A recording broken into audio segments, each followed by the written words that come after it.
അസ്സലാമു അലൈക്കും. എല്ലാ മാന്യ പ്രേക്ഷകർക്കും മുസ്ലിം വിശ്വാസം എന്ന ഈ ചാനലിലേക്ക് സ്വാഗതം. ഈ ചാനലിനെ കുറിച്ച് ഇതുവരെയും അറിയാത്തവർക്കായി കുറച്ച് കാര്യങ്ങൾ പറയാം.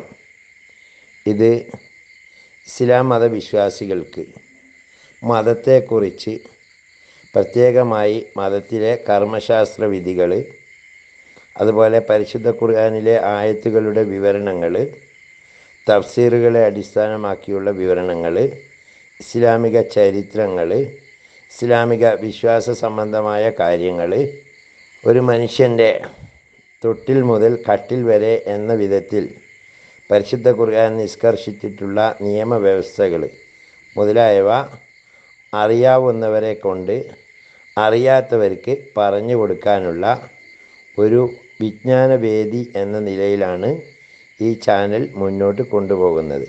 നിരവധിയായ ഉസ്താദുമാർ ഇതിനു വേണ്ടി കണ്ടൻറ്റുകൾ നൽകി വരുന്നു. ആയതുകൊണ്ട് തന്നെ ഈ ചാനൽ ദീനി പ്രബോധനം എന്ന രീതിയിൽ ആരുടെയെങ്കിലും കയ്യിലെത്തിയാൽ അത് ഒന്ന് സബ്സ്ക്രൈബ് ചെയ്യുകയാണെങ്കിൽ കൂടുതലായിട്ടുള്ള വിവരങ്ങൾ നിങ്ങൾക്ക് ലഭ്യമാക്കുന്നതിനും, അതേപോലെ അത് ഷെയർ ചെയ്യുകയോ ലൈക്ക് ചെയ്യുകയോ ചെയ്താൽ കൂടുതലായ ആളുകളിലേക്ക് എത്തിക്കുന്നതിനും ഉപകാരപ്പെടും. അള്ളാഹു തൗഫീക്ക് നൽകട്ടെ. ഇനി നമുക്ക് വീഡിയോയിലേക്ക് കടക്കാം. ഇന്ന് നമുക്ക് കുനൂത്തിൻ്റെ അർത്ഥം മനസ്സിലാക്കാം. എന്താണ് കുനൂത്ത്, അത് എപ്പോഴാണ് ചൊല്ലേണ്ടത് എന്നൊക്കെ നമുക്കറിയാവുന്ന കാര്യമാണ്. അതായത് നിസ്കാരത്തിൻ്റെ അബ്വാദ് സുന്നത്തുകളിൽപ്പെട്ട ഒരു സുന്നത്ത്. അബ്വാദ് സുന്നത്ത് എന്ന് പറഞ്ഞു കഴിഞ്ഞാൽ മറന്നു പോയാൽ സഹ്വിൻ്റെ സുജൂദ് ചെയ്തുകൊണ്ട് പരിഹരിക്കാവുന്ന സുന്നത്തിനാണ് അബ്വാദ് സുന്നത്ത് എന്ന് പറയുക. അതിൽ പ്രധാനപ്പെട്ട ഒന്നാണ് കുനൂത്ത് ഓതൽ. സുബഹി നിസ്കാരത്തിലും റമദാൻ മാസത്തിലെ 2ാം പകുതിയിലെ വിത്തറിലുമാണ് കുനൂത്ത് ഓതുന്നത്. ജമാഅത്തായുള്ള നിസ്കാരത്തിൽ ഇമാമ് കുനൂത്ത് ഓതുകയും മഅ്മൂമീങ്ങൾ ആമീൻ പറയുകയും ചെയ്യുകയുമാണ് രീതി. അപ്പോൾ ഇതൊക്കെ നമുക്കറിയാവുന്നതാണ്. അപ്പോൾ എന്താണ് നമ്മളിങ്ങനെ കൈ ഉയർത്തി നമ്മൾ പ്രാർത്ഥിക്കുന്നു എന്ന ഒരു പ്രാർത്ഥനയാണ് എന്നതിലുപരി എന്താണ് അതുകൊണ്ട് ഉദ്ദേശിക്കുന്നത് എന്ന് കൂടി മനസ്സിലാക്കിയാൽ നമ്മുടെ സമൂഹത്തിലെ ചില ആളുകൾ ഈ കുനൂത്ത് ഓതൽ ചെയ്യാത്ത ആൾക്കാരുണ്ട്. വ്യക്തമായ തെളിവില്ല എന്താണത് എന്ന് പറഞ്ഞിട്ട്. പക്ഷേ അതിൻ്റെ അർത്ഥവും ആശയവും ഒരു വ്യക്തി മനസ്സിലാക്കിയാൽ അയാൾ വേണമെങ്കിലേ 5 നേരത്തെ നിസ്കാരത്തിലും ഈ കുനൂത്ത് ഓതിക്കളയും. അത്രയും വളരെ ഗൗരവപ്പെട്ട അർത്ഥമുള്ള ഒരു ദുആ ആണ് കുനൂത്ത് എന്ന് പറയുന്നത്. അപ്പോൾ നമുക്ക് എന്താണ് ഇതിൻ്റെ അർത്ഥം എന്ന് മനസ്സിലാക്കുക. ആദ്യം അല്ലാഹുമ്മ ഹ്ദിനി ഫീമൻ ഹദൈത്, അതാണ് കുനൂത്തിൻ്റെ ഒന്നാമത്തെ വരി. അല്ലാഹുമ്മ ഹ്ദിനി, അല്ലാഹുവേ എന്നെ നീ സന്മാർഗത്തിലാക്കണം. ഫീമൻ ഹദൈത്, നീ സന്മാർഗത്തിലാക്കിയവരുടെ പോലെ കൂടെ. നീ ആരെയൊക്കെ സന്മാർഗത്തിലാക്കിയിട്ടുണ്ടോ അവരുടെ കൂടെ എന്നെയും സന്മാർഗത്തിലാക്കണേ എന്നാണ് കുനൂത്തിൻ്റെ ആദ്യ വരിയുടെ അർത്ഥം. എന്നെ സന്മാർഗത്തിലാക്കണമെന്ന് മാത്രം പറഞ്ഞ് നിർത്തുകയല്ലേ ഇന്ന്. നീ സന്മാർഗത്തിലാക്കിയവരോടൊപ്പം എന്ന് പറഞ്ഞാൽ ഉലായിക്കല്ലദീന ഹദല്ലാ മാല്ലദീന അന്നംത അലൈഹിം മിനൻ നബിയ്യീന വസിദ്ദീഖീന വശുഹദാഇ വസ്വാലിഹീൻ എന്നാണ് അതിൻ്റെ അർത്ഥം വെക്കുന്നത്. എന്താ അർത്ഥം എന്നറിയോ? അള്ളാഹു ഹിദായത്താക്കിയവരുടെ കൂടെ എന്ന് പറഞ്ഞാൽ അള്ളാഹു സന്മാർഗത്തിലാക്കിയവർ ആരൊക്കെയാ?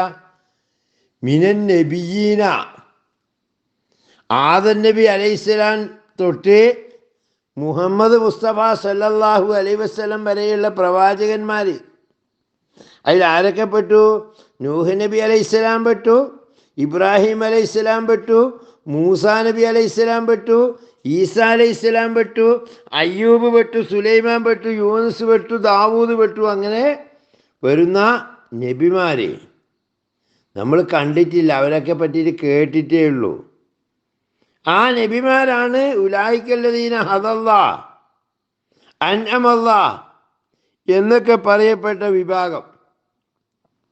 അപ്പം ഏറ്റവും താഴേക്കടയിൽ നിൽക്കുന്ന, സാധാരണ ദീനിന് വേണ്ടി അവരൊന്നും ചെയ്തതുപോലെ യാതൊരു ത്യാഗവും ചെയ്യാൻ അവസരം കിട്ടാത്ത നമ്മൾ പറയുന്നു, അല്ലാഹുവേ എന്നെ നീ സന്മാർഗത്തിലാക്കണം. ആരുടെ കൂടെ? മിനൻ നബിയീന, നബിമാരുടെ കൂടെ, സിദ്ദീഖീന, സിദ്ദീഖീങ്ങൾ. ലോകത്ത് ഒരുപാട് സിദ്ദീഖീങ്ങളുണ്ട്. ആരാ ഒന്നാമത്തെ സിദ്ദീഖ്? നമ്മൾ കേട്ടിട്ടുണ്ട്, അബൂബക്കർ സിദ്ദീഖ് റളിയല്ലാഹു അൻഹു. അങ്ങനെ തുടങ്ങി സത്യത്തിന് വേണ്ടി നിലകൊണ്ട ഒരുപാട് ആളുകൾ, അവരാണ് സിദ്ദീഖീങ്ങൾ കൊണ്ട് ഉദ്ദേശിക്കുന്നത്. കാരണം നമ്മുടെ നാട്ടിൽ പണ്ടൊക്കെ ഈ അഷ്റഫ് കൂട്ടായ്മ എന്നൊക്കെ പറഞ്ഞിട്ടൊരു യോഗം ചേരുന്നത് കേട്ടിട്ടുണ്ട്, ഒരു പ്രസ്ഥാനം. അഷ്റഫ് എന്ന് പറയുന്ന വ്യക്തികളെല്ലാവരും കൂടി കോഴിക്കോട്ട് ഒരു എന്താ പറയുക, ഒരു സംഗമം സംഘടിപ്പിച്ചതായിട്ട് ഇതിലടുത്ത് പേപ്പറിലൊക്കെ കണ്ടിരുന്നു. എന്ന് പറഞ്ഞ പോലെ സിദ്ദീഖീങ്ങളുടെ കൂട്ടായ്മയല്ല ഇതുകൊണ്ട് ഉദ്ദേശിക്കുന്നത്. സിദ്ദീഖീങ്ങൾ എന്ന് പറഞ്ഞു കഴിഞ്ഞാൽ നമ്മുടെ നാട്ടിലുള്ള അബൂബക്കർ സിദ്ദീഖ് അല്ല ഞാൻ ഉദ്ദേശിച്ചതെന്ന് അർത്ഥം. ലോകത്ത് മുൻകഴിഞ്ഞ എല്ലാ പ്രവാചകന്മാരുടെ അടിസ്ഥാന ഗുണം സിദ്ദീഖീങ്ങളാണ്. പ്രവാചകന്മാർക്ക് നമ്മൾ പഠിച്ചിട്ടുണ്ട്, കുറേ സിഫത്തുകളുണ്ട്. അതിലൊന്നാമത്തെ സിഫത്ത് എന്ന് പറഞ്ഞാൽ സിദ്ക്ക്. പ്രവാചകന്മാരെ കള്ളം പറയുന്നവരാകാൻ പാടില്ല. അപ്പോൾ സിദ്ദീഖീങ്ങളുടെ കൂടെ എന്നെ നീ നേർമാർഗത്തിലാക്കണം, അവർ ചേർത്ത പോലെ ആക്കണം. വശുഹദാഇ, ശുഹദാക്കളുടെ കൂടെയും ആക്കണം. ശുഹദാക്കളുടെ കൂടെയും എന്നെ നീ ചേർക്കണം, നേർമാർഗത്തിലാക്കണം. വസ്വാലിഹീൻ, സജ്ജനങ്ങളുടെ കൂടെയും ആക്കണം. എന്നർത്ഥം ചിന്തിച്ചു നോക്കിയാൽ, അല്ലാഹുവേ എന്നെ നീ പ്രവാചകന്മാരെയും സിദ്ദീഖീങ്ങളുടെയും ശുഹദാക്കളുടെയും സാലിഹീങ്ങളുടെയും കൂടെ ആക്കണം എന്നാണ് നമ്മൾ പറയുന്നത്. ഇവിടെ എവിടെയെങ്കിലും പടച്ചോനെ എന്നെ പിടിച്ചിട്ട് കോടീശ്വരനാക്കി തരണേ, അല്ലെങ്കിൽ സമ്പന്നനാക്കണേ, അല്ലെങ്കിൽ ഏതെങ്കിലും ഒരു രാജ്യത്തിൻ്റെ പ്രധാനമന്ത്രിയാക്കി തരണേ, അല്ലെങ്കിൽ നമ്മുടെ ഏതെങ്കിലും ഒരു മന്ത്രിയുടെ മകനാക്കി തരണേ എന്നൊന്നും ഇവിടെ എവിടെയും പ്രാർത്ഥനയില്ല. ഒറ്റ കാര്യം ചോദിക്കുന്നത്, ഇത് ഒരുപാട് അർത്ഥമുണ്ട്. അള്ളാഹു സന്മാർഗം തരിക എന്ന് പറഞ്ഞു കഴിഞ്ഞാൽ അത് വലിയ ഒരു ഏറ്റവും വലിയ മഹത്തായ കാര്യം അള്ളാഹു സന്മാർഗം തരിക എന്നതാണ്.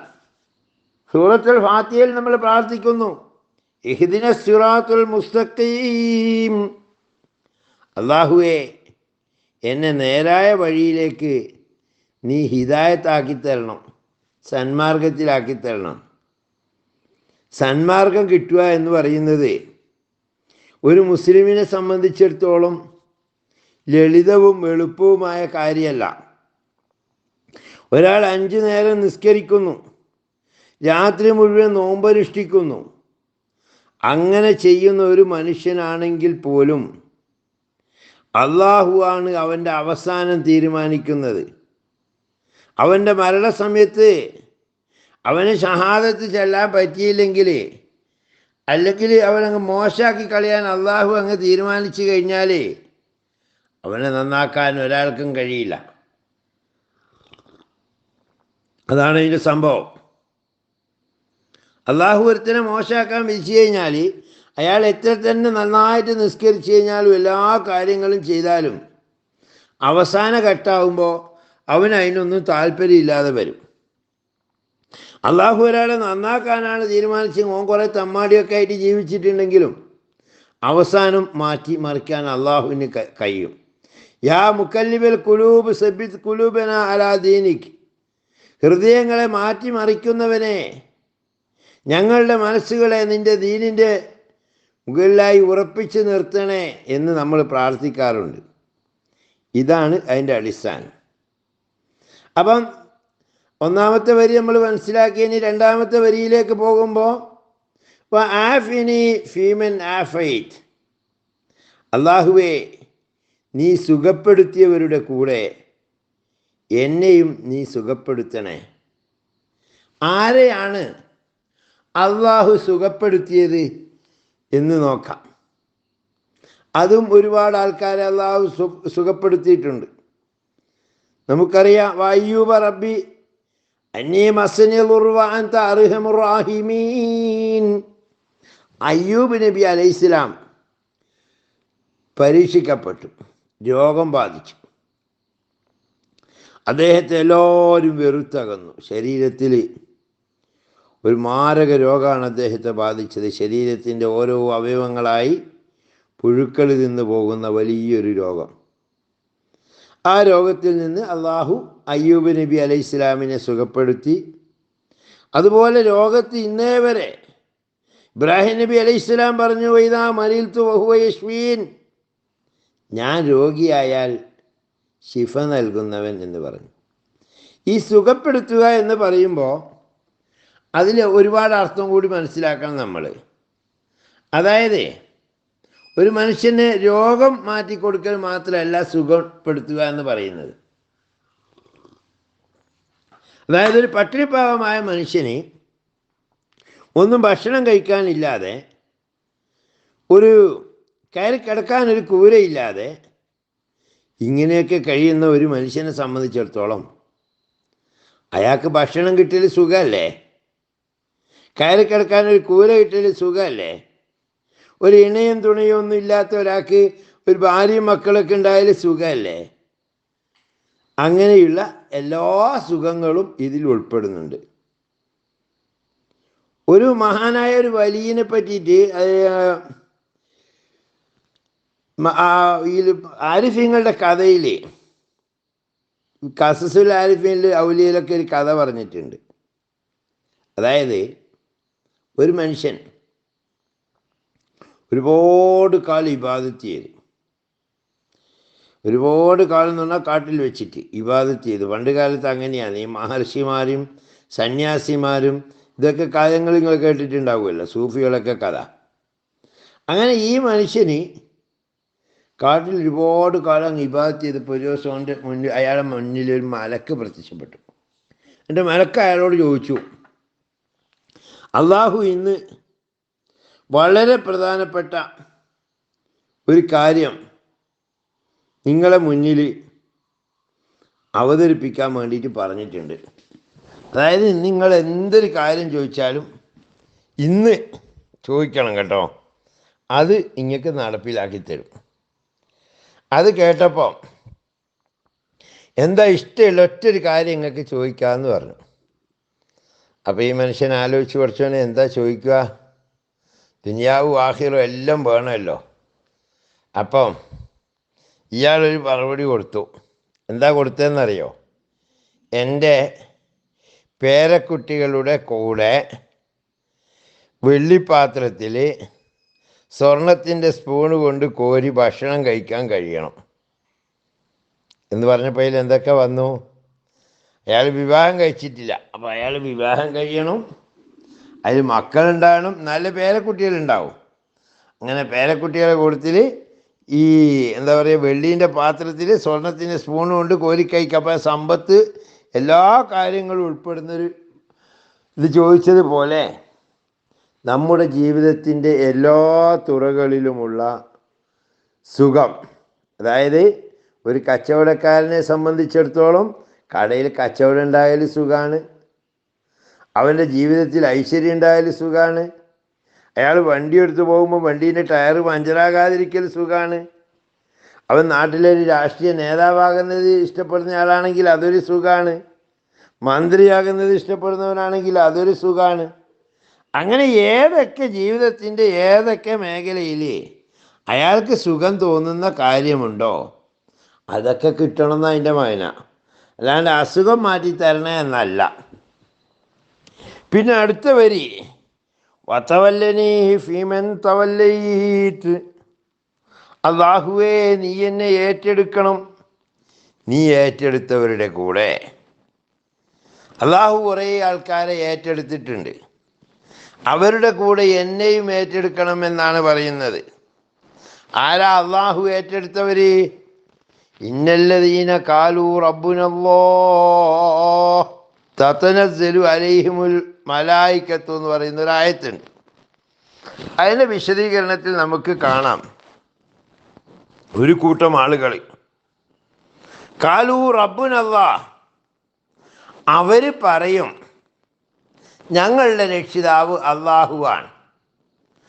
ആ അള്ളാഹുവാണ് ഞങ്ങളുടെ രക്ഷിതാവ് എന്ന വചനത്തെ അടിസ്ഥാനമാക്കിക്കൊണ്ട് സൽക്കർമ്മം ചെയ്യുന്ന ആളുകളെ അവർ അള്ളാഹു ഏറ്റെടുക്കുമെന്നാണ് പറഞ്ഞത്.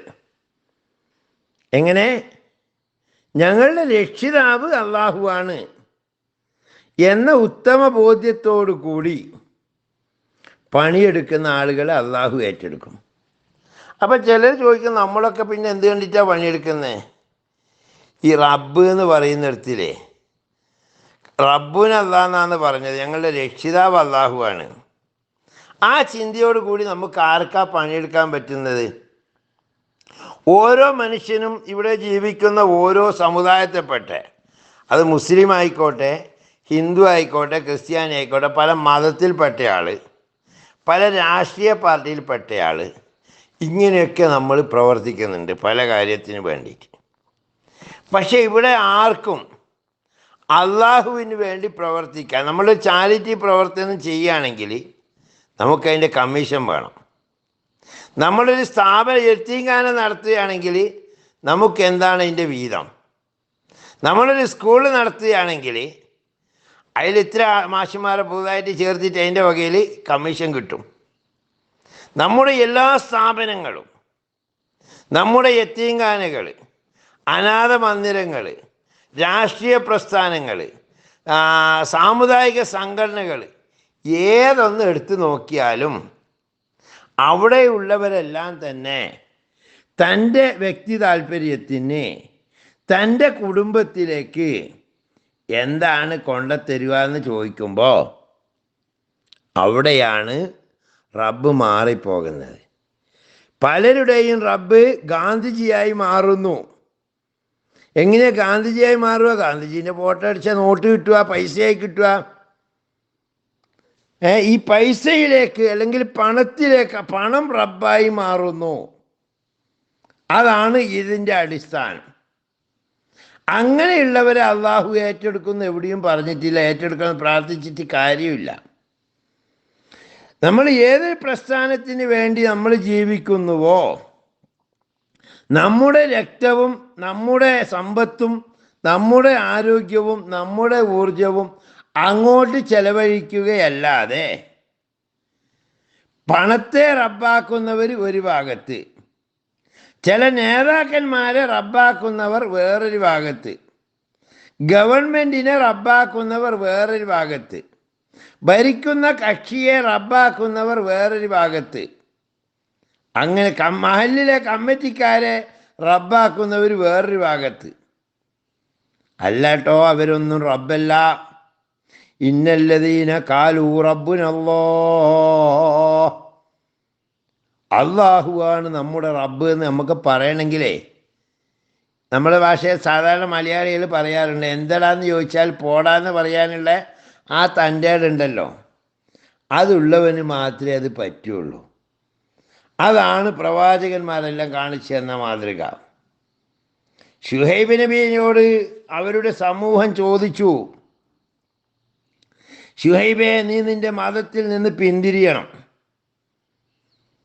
ഇല്ലെങ്കിൽ നിൻ്റെയും നിൻ്റെ കൂടെയുള്ളവരെയും ഞങ്ങൾ കൊന്നുകളിയും നാട്ടിൽ നിന്ന് പുറത്താക്കുമെന്ന് പറഞ്ഞു. അദ്ദേഹം പറഞ്ഞ മറുപടി, അവലവ് കുന്ന കാരിഹീൻ, ഞങ്ങൾക്കതിന് സൗകര്യമില്ലെങ്കിലോ എന്നാണ് ചോദിച്ചത്. അത് ചോദിക്കണമെങ്കിലേ അള്ളാഹുവിനെ റബ്ബായിട്ട് കാണാൻ കഴിയണം. അങ്ങനെയുള്ളവർക്ക് മാത്രമേ ഈ പറഞ്ഞ പരിപാടി നടക്കുള്ളൂ എന്നർത്ഥം. അല്ലാത്തവനും ദീനും നിസ്കാരവും സംഘടനാ പ്രവർത്തനവും സാമുദായിക പ്രവർത്തനവും ഒക്കെ ഉണ്ടാവും. പക്ഷേ അവൻ്റെ റബ്ബ് പണമായിരിക്കും, അവൻ്റെ റബ്ബ് രാഷ്ട്രീയ നേതാക്കളായിരിക്കും, അധികാരി വർഗമായിരിക്കും, ഭരിക്കുന്ന പാർട്ടിയായിരിക്കും. വർത്തമാനകാല സാഹചര്യം വെച്ച് എല്ലാവരും ഒന്ന് ഊഹിച്ചു നോക്കുക.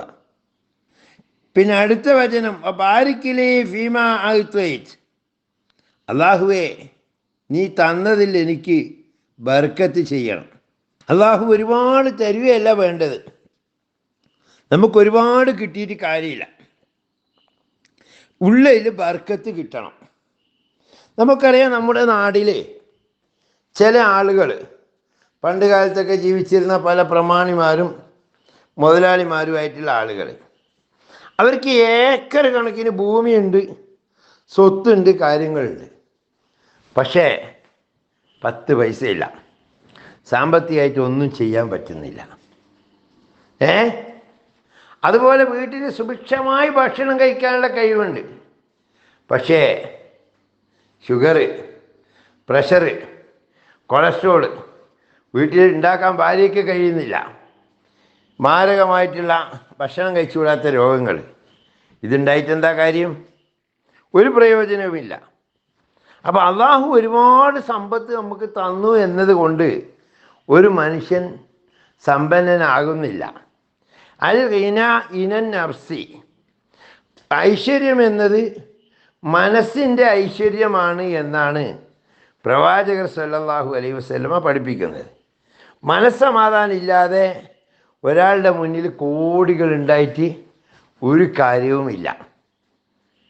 അതുകൊണ്ടാണ് അള്ളാഹു നമുക്ക് എത്രയാണോ തരുന്നത്. മക്കൾ, ചിലർക്ക് 10ഉം 15ഉം മക്കളുണ്ടാവും, ഒന്നിനെ കൊണ്ടൊരു ഉപകാരം ഉണ്ടാവില്ല എന്ന് പറയാറുണ്ട്. അവിടെയാണ് അള്ളാഹുവിനോട് നാം ചോദിക്കുന്നത്, അള്ളാഹുവേ ഞങ്ങൾക്ക് നീ വല്ലതും തരുന്നുണ്ടെങ്കിൽ, അല്ലെങ്കിൽ തന്നിട്ടുണ്ടെങ്കിൽ അതിൽ നീ അനുഗ്രഹം ചെയ്യണം, ബർക്കത്ത് ചെയ്യണം.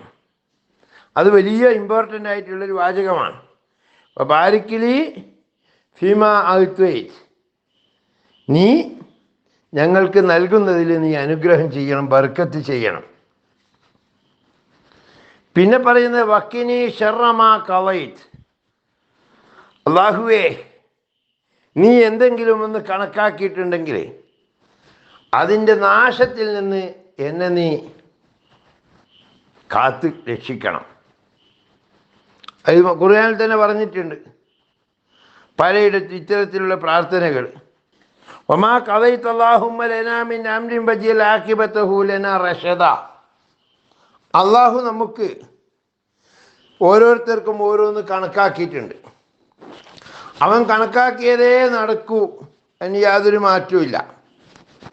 ഈ കണക്കാക്കിയതിൽ ഗുണം ഉണ്ടാവും, ഷെറും ഉണ്ടാവും. നമുക്കറിയില്ല അതിൽ ഗുണം എന്താണ്, ദോഷം എന്താണ്. മൂസാ നബി അലൈഹി ഇസ്ലാമിൻ്റെ ഒരു കഥ പറയുന്നുണ്ട്. അദ്ദേഹം ഹിദർ നബി അലൈഹി ഇസ്ലാമിനോടൊപ്പം ഒരു യാത്ര ചെയ്തു. സൂറത്തുൽ കഹ്ഫിൽ വിശദമായിട്ട് പറഞ്ഞ കഥയാണ്, അതിൻ്റെ ചെറിയൊരു ഭാഗം മാത്രം എടുക്കാം. അവരിങ്ങനെ പോയിക്കൊണ്ട് നിൽക്കുമ്പോൾ ഒരു മൈതാനിയിൽ കുറച്ച് കുട്ടികൾ ഇങ്ങനെ കളിച്ചുകൊണ്ടിരിക്കുന്നത് കാണുകയാണ്.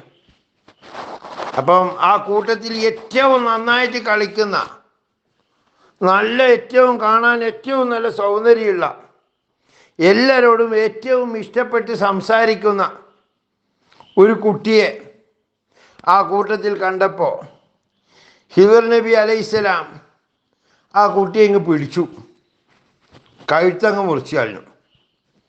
എന്ന് പറഞ്ഞാൽ ആ കുട്ടീനെ കൊന്നു കളഞ്ഞു എന്നർത്ഥം. മൂസാ അലൈഹിസ്സലാം അത്ഭുതത്തോടെ ചോദിച്ചു, നിങ്ങളെന്താ അബദ്ധമാണ് കാണിച്ചത്? നിങ്ങളൊരു മനുഷ്യ ശരീരത്തെ ഇങ്ങനെ കൊല്ലുകയോ? ഇത്രയും നിരുപദ്രവകാരിയായ ഇത്രയും നല്ലൊരു കുട്ടിയെ കൊല്ലാൻ നിങ്ങൾക്ക് എങ്ങനെ കഴിഞ്ഞു, ക്രൂരനായ മനുഷ്യ എന്ന് ചോദിച്ചപ്പോൾ ഹിദർ അലൈഹിസ്സലാം പറഞ്ഞു, ഞാൻ നിനക്ക് മുമ്പേ പറഞ്ഞിരുന്നു എൻ്റെ കൂടെ യാത്രയ്ക്ക് വരണ്ട. പിന്നെ അവസാനം ഇത് വിശദീകരിച്ചു കൊടുക്കുന്നുണ്ട്. അവിടെ പറയുന്നത്, ഈ കുട്ടി വലുതായാൽ ഇവൻ്റെ മാതാപിതാക്കളെ മതത്തിൽ നിന്ന് വഴിതെറ്റിക്കുകയും അവരെ കൊന്നുകളയാനൊക്കെ സാധ്യതയുണ്ട്. അത് അള്ളാഹു അറിയിച്ചത് കൊണ്ടാണ് ഞാൻ ഇവനെ കൊന്നുകളഞ്ഞത്. അപ്പം നമുക്ക് ഓരോ കാര്യം കിട്ടുമ്പോഴും നമ്മൾ വിചാരിക്കും വളരെ സന്തോഷത്തോടെ ഇതെനിക്ക് നല്ലതാണ്. എല്ലാ കാര്യവും നമുക്ക് കിട്ടുന്നത് നല്ലതല്ല. നമ്മൾ ചില കാര്യങ്ങളെക്കുറിച്ച് നമ്മൾ പറയാനുണ്ട്. ഞാൻ ഓനൊന്ന് വന്നു കിട്ടാൻ വേണ്ടിയിട്ട് യാസീൻ ഓതീനു, ഇപ്പോൾ ഒന്ന് ഓനൊന്ന് ഒഴിവാക്കി പറഞ്ഞേക്കാൻ വേണ്ടിയിട്ട് കത്തും തീർച്ചയാക്കേണ്ട അടുത്തില്ല ഉള്ളതെന്ന്. അത് നമ്മളൊക്കെ ജീവിതത്തിൽ അനുഭവമുള്ളതാണ്.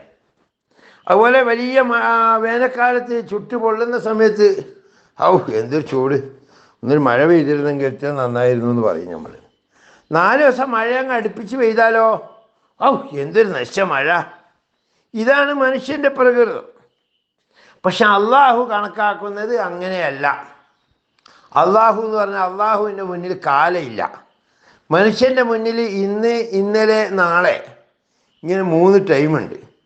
അതായത് ഇന്നെന്താ നടക്കുന്നത്, ഇന്നത്തെ നല്ല സുഖമുള്ള കാര്യം നാളെ മനുഷ്യന് വെറുപ്പുള്ളതായി മാറും എന്ന് പറഞ്ഞ പോലെ അള്ളാഹിൻ്റെ മുന്നിൽ അങ്ങനെയൊന്നുമില്ല. കാലം ഇല്ലാത്തത് കൊണ്ട് എല്ലാത്തിനും എന്താണ് വരാൻ പോകുന്നത് എന്നും വന്നിരിക്കുന്നത് എന്നും വ്യക്തമായി അറിയാവുന്നവനാണ് അള്ളാഹു. അതുകൊണ്ട് അള്ളാഹുവിനോട് നമ്മൾ ചോദിക്കുന്നു, വക്കിനി ഷർറമാ കളൈത്, അള്ളാഹുവേ നീ എനിക്ക് വിധിച്ച വിധിയുടെ നാശത്തിൽ നിന്ന് എന്നെ നീ കാക്കണേ. പിന്നെ പറയാണ് ഫൈന്നക തഖ്ളി വലാ യുഖ്ളാ അലൈക്, പടച്ചവനെ നീയാണ് വിധിക്കുന്നവൻ, നിന്റെ മേലെ വിധിക്കുന്നവൻ ആരുമില്ല. ലോകത്ത് മുസ്ലിങ്ങൾക്ക് അനുകൂലമായും അല്ലാതെയും പല ജാതി പ്രശ്നങ്ങൾ നമ്മൾ കാണാറുണ്ട്. പള്ളികൾ പൊളിക്കുന്നു, നമ്മുടെ സഹോദരന്മാരെ ലോകമൊട്ടുക്കും പലയിടത്തും കൂട്ടക്കൊല ചെയ്യുന്നു, നമ്മുടെ സഹോദരിമാർ പീഡനത്തിന് ഇരയാവുന്നു, അവർക്ക് ഭക്ഷണം കൊടുക്കാതെ ഞെരുക്കുന്നു, ആരെങ്കിലും സഹായിക്കാൻ പോകുന്നവരുണ്ടെങ്കിൽ ആ രാഷ്ട്രത്തിൻ്റെ നേതാക്കന്മാരെ കൊന്നുകളയുന്നു. ഇതൊക്കെ അള്ളാഹുവിൻ്റെ വിധിയാണ്. അവൻ വിധിച്ചത് മാത്രമേ നടക്കുകയുള്ളൂ.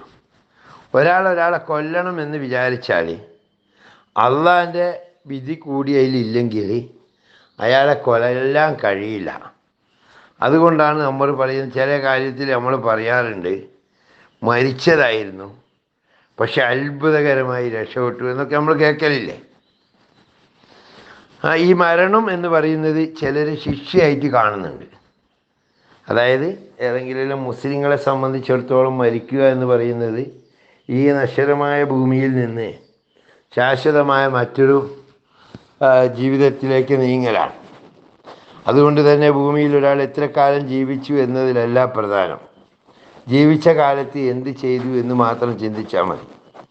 നമ്മളിപ്പോൾ ഒരാൾ 30 വയസ്സ് ജീവിച്ചു, അയാൾ ആ 30 ദിവസത്തിലും അള്ളാഹുവിനെ സൂക്ഷിച്ച് ജീവിച്ചിട്ടുണ്ടെങ്കിൽ ഈ 60 വയസ്സോ അല്ലെങ്കിൽ 70 വയസ്സോ അല്ലെങ്കിൽ 80 വയസ്സോ ജീവിച്ച ആൾക്ക് കിട്ടുന്നതിനേക്കാൾ വലിയ ശ്രേഷ്ഠത അയാൾക്ക് കിട്ടാൻ സാധ്യതയുണ്ട്. അയാൾക്കൊരു പക്ഷേ ഈ ജീവിതത്തിൻ്റെ അവസാന ഘട്ടത്തിൽ അള്ളാഹുവിനാൽ കണക്കാക്കപ്പെട്ട നാശം ഒഴിവാക്കുന്നതിന് വേണ്ടിയായിരിക്കാം അയാളെ നേരത്തെ അങ്ങോട്ട് വിളിക്കുന്നത്. അതെല്ലാം അള്ളാഹുവിൻ്റെ ഹിക്മത്തുകളിൽപ്പെട്ടതാണ്. അതുകൊണ്ട് ഒരാളങ്ങ് മരിച്ചു പോയാൽ, ഒരാൾ കൊല്ലപ്പെട്ടാൽ അത് അയാൾക്ക് അള്ളാഹു കൊടുത്ത ശിക്ഷയാണ്, ബുദ്ധിമുട്ടാണ് എന്നൊന്നും ആരും തെറ്റിദ്ധരിക്കരുത്. അള്ളാഹു ഒരു കാര്യം വിധിച്ചു കഴിഞ്ഞാൽ അതിൻ്റെ മുകളിൽ വിധിക്കാൻ ലോകത്ത് ഒരു ശക്തിക്കോ ഒരാൾക്കുമോ കഴിയില്ല. ഫൈനഹു ലാ യദില്ലു മൻ വാലൈത്, അള്ളാഹുവേ നീ നിസ്സാരനാക്കിയ ഒരു മനുഷ്യൻ ഒരിക്കലും ഉന്നതനാകൂല. നമുക്കറിയാം ഹാറൂന് ഫിറോന് തുടങ്ങി ലോകത്ത് ജീവിക്കുന്ന അക്രമികളും തെമ്മാടികളുമായ ആളുകൾ, അല്ലെങ്കിൽ അഹങ്കാരം കൊണ്ട് തല ഉയർത്തി നടക്കുന്നവർ, ഇങ്ങനെ ഒരുപാട് ആളുകളെ കണ്ടതാണ് ലോകം. ഇവരെ ആരെയും അള്ളാഹു ഉയർത്തിയവനല്ലാതെ ഫൈനഹു ലാ യദില്ലു മൻ വാലൈത, നീ ഉന്നതനാക്കിയവനെ ഒരിക്കലും ഒരാൾക്കും താഴ്ത്താൻ കഴിയൂല. അങ്ങനെയുണ്ടല്ലോ, ചില നേതാക്കന്മാരെ തകർത്ത് കളയാൻ അപമാനം കൊണ്ടും പല ജാതി ശ്രമങ്ങളും പലരും നടത്തി നോക്കും. പക്ഷെ അള്ളാഹു താഴ്ത്താൻ ഉദ്ദേശിച്ചാലല്ലാതെ ഒരാൾ താഴുകയില്ല. വലായ ഇസ്സുമന്നാദയിത്ത, നിന്നോട് ശത്രുത വെച്ചവൻ ഇസ്സത്തുള്ളവനാവുകയില്ല. അള്ളാഹു താഴാൻ ഉദ്ദേശിച്ചവൻ താണിരിക്കും. എല്ലാവരും കൂടി അവനെ ഉന്നതനാക്കാൻ ശ്രമിച്ചാലും അള്ളാഹു ഉന്നതനാക്കാൻ ശ്രമിച്ചവൻ ഉന്നതനായിരിക്കും. അതെല്ലാവരും കൂടി അവനെ നിസ്സാരനാക്കാൻ ശ്രമിച്ചാലും. നമ്മൾ ചിലരെ പറ്റിയൊക്കെ നമ്മൾ വായിക്കാറുണ്ടല്ലോ, കുടിലിൽ നിന്ന് കൊട്ടാരത്തിലേക്ക് പോയ ആളെന്നൊക്കെ. അതുകൊണ്ട് സംഭവിക്കുന്ന അതാണ് അതിൻ്റെ സംഭവം. ഫൈനക തക്രീവലായുക്കവാലേക്ക് ഫൈനഹൂലായ ഇസുമന്നാദയിത്ത് വലായതില് മമ്പാലയത്ത് ഫലക്കൽ ഹംദു അലാമാ കളയിത്ത്. അല്ലാഹുവേ, നീ വിധിച്ച വിധിയിൽ നിനക്ക് സ്തുതി. നീ വിധിച്ചത് ഗുണമായാലും ദോഷമായാലും ഞാൻ ഏറ്റെടുക്കുന്നു.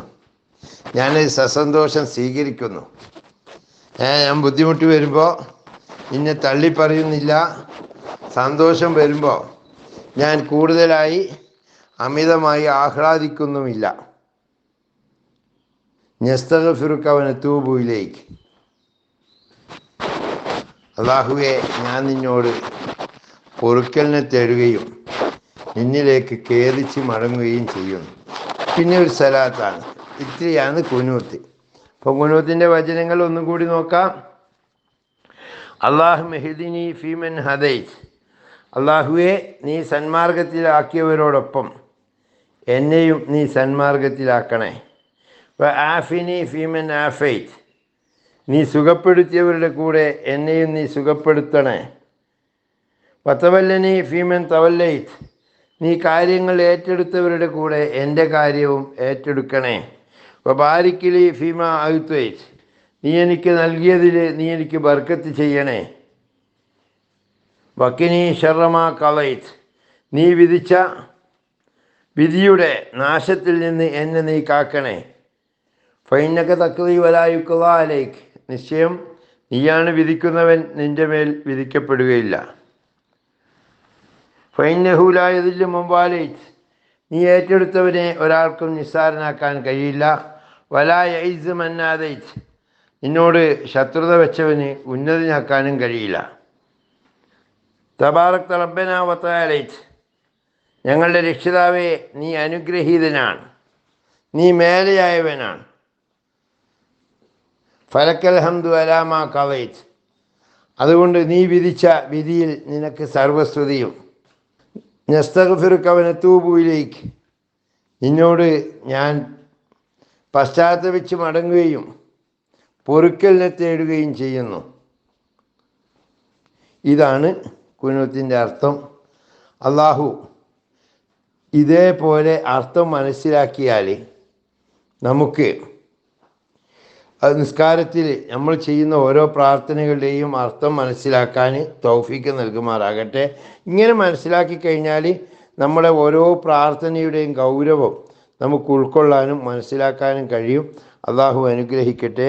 വാഹിർ ദഅ്വാനാ അൽഹംദുലില്ലാഹി റബ്ബിൽ ആലമീൻ. അസ്സലാമു അലൈക്കും വറഹ്മത്തുള്ളാഹി വബറകാതുഹു.